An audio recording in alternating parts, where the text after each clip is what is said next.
Bonjour et bienvenue dans cette vidéo. L'immobilier est certainement l'un des supports d'investissement les plus efficaces pour développer son patrimoine. S'il n'est pas possible d'emprunter pour investir en bourse, il est tout à fait possible d'emprunter de l'argent à la banque pour investir dans l'immobilier, et rembourser le prêt avec l'argent reçu des locataires. En plus de cela, on peut emprunter pour investir dans la pierre papier. Lumière sur cet investissement immobilier particulier. Avant de commencer, assurez-vous de vous abonner à notre chaîne YouTube et d'activer les notifications pour ne manquer aucune nouvelle vidéo.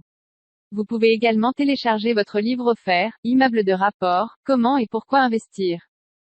Avantage principal de la pierre papier. L'avantage principal de la pierre papier réside dans le fait qu'il n'est pas nécessaire d'investir de très grosses sommes.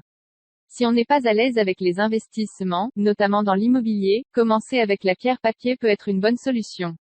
En effet, lorsque l'on achète de la pierre papier, on achète des parts. Chaque part a une valeur et le ticket d'entrée varie selon les organismes, mais il est généralement compris entre une centaine et quelques milliers d'euros la part. Rien à voir donc avec un investissement immobilier classique, où les sommes sont bien plus importantes. Pierre papier numéro 1, la Société civile de placement immobilier, SCPI. La SCPI collecte des fonds auprès des investisseurs et les utilise pour acheter et gérer des immeubles à usage commercial ou d'habitation mis en location. Caractéristiques de la pierre papier SCPI. Une SCPI est soit à capital fixe, c'est-à-dire que le capital est plafonné dans les statuts, soit à capital variable, ce qui est plus courant. La SCPI à capital variable permet de se désengager plus facilement car si l'on souhaite vendre ses parts, elle nous les rachète alors que dans le cas d'une SCPI à capital fixe, il faut trouver un acheteur. La SCPI doit au moins détenir 95% de ses actifs en immobilier. Avantage des SCPI. Pas de contraintes. La SCPI est créée et gérée par une société de gestion qui va vendre des parts directement auprès des investisseurs ou via des distributeurs tels que des banques, des conseillers indépendants, et utiliser l'argent collecté pour acquérir des biens immobiliers. Cette société de gestion va chercher des locataires, s'occuper de l'état des lieux, des charges, des travaux, de l'encaissement des loyers et de la distribution des revenus aux détenteurs de parts, sous forme de dividendes. L'investisseur n'a donc qu'à confier son argent et toute la partie contraignante est gérée par la société de gestion. Diminution du risque par la diversification. Une SCPI investit dans plusieurs types de biens immobiliers, comme des bureaux, des logements, des commerces, des garages, des résidences étudiantes, des résidences spécialisées. La diversification des types de biens détenus dans le portefeuille réduit le risque de vacances locatives. Les loyers des biens loués compensent largement le manque à gagner lorsque certains biens sont sujets à une rotation de locataires. De même, il est très peu probable d'avoir une crise qui atteigne par exemple à la fois les logements, les garages ou les bureaux en même temps. Inconvénients des SCPI. Comme avec toute société de gestion, il y a des frais. Ceux-ci sont en général plus élevés que ceux d'un investissement sur des titres financiers comme des actions par exemple. On retrouve ainsi les frais d'entrée, qui sont intégrés au prix de souscription aux parts de SCPI et calculés sur celui-ci. Le montant peut varier entre 5% et 12% selon les sociétés. De plus, des frais de gestion annuels ou trimestriels sont à régler. Ceux-ci sont calculés sur la base des revenus de la SCPI donc sur le revenu de chaque part et le montant oscille entre 8% et 10%. Exemple. J'ai 3 parts de SCPI que j'ai chacune payé 5 000 €. Si les frais d'entrée sont de 8%, j'ai payé ma part 4 630 € et 370 € de frais d'entrée. Si chaque part me rapporte 300 € alors je dois payer des frais de gestion de 30 € pour des frais de gestion de 10%. Même si les SCPI ne sont pas cotées en bourse et qu'elles ne sont pas endettées, elles demeurent exposées aux crises économiques et immobilières et dans un contexte de crise immobilière comme celle des subprimes, il peut être difficile de trouver un acheteur à qui revendre ses parts. Comment acheter des parts de SCPI ? Il est possible d'acheter des parts de SCPI directement auprès des sociétés de gestion ou alors par des distributeurs comme les banques ou les conseillers indépendants type conseillers en gestion de patrimoine. Pour acheter des parts de SCPI à capital fixe, il faudra attendre qu'elles émettent de nouvelles parts ou en racheter à une personne qui souhaite s'en séparer. Une SCPI à capital variable peut accepter de nouveaux investisseurs à tout moment. Fiscalité des parts de SCPI. Les dividendes reçus via les parts de SCPI détenues sont imposés au titre de l'impôt sur le revenu dans la catégorie des revenus fonciers. Comme pour un investissement immobilier classique, vous aurez le choix entre le régime réel ou le régime du microfoncier.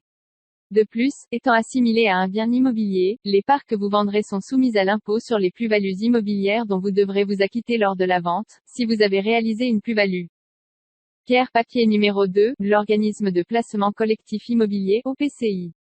Autre pierre papier, l'OPCI a été créé en 2005 et est une sorte de mix entre SCPI et OPC. Destiné au départ à remplacer les SCPI, il ne propose néanmoins qu'une gamme très limitée de produits destinés aux particuliers, et la plus grande partie des OPCI est commercialisée auprès d'investisseurs institutionnels et d'entreprises. Caractéristiques de la pierre papier OPCI. À la différence des SCPI, les OPCI sont plus souples au niveau de la gestion, et plus diversifiés, ce qui limite les risques de perte.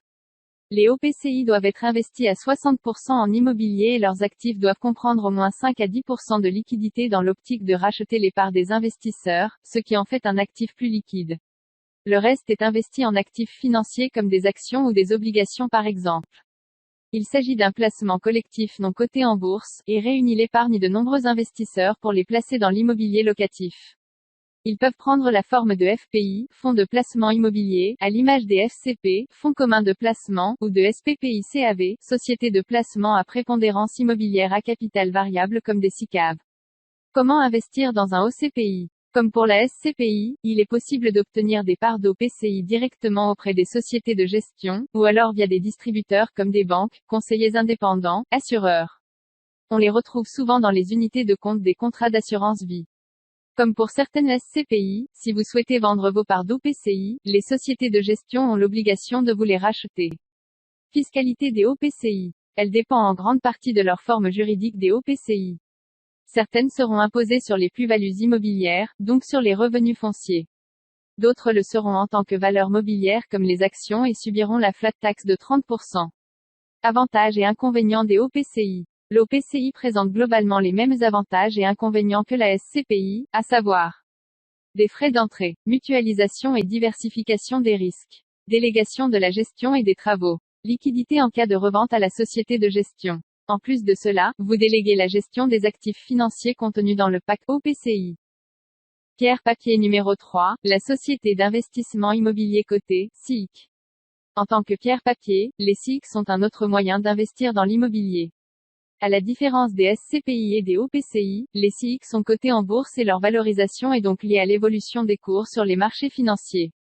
Les investisseurs en SIIC sont donc des actionnaires. Elles permettent d'investir à la fois dans l'immobilier et en bourse, et ont pour objet l'acquisition, la construction, et la gestion d'un patrimoine immobilier locatif.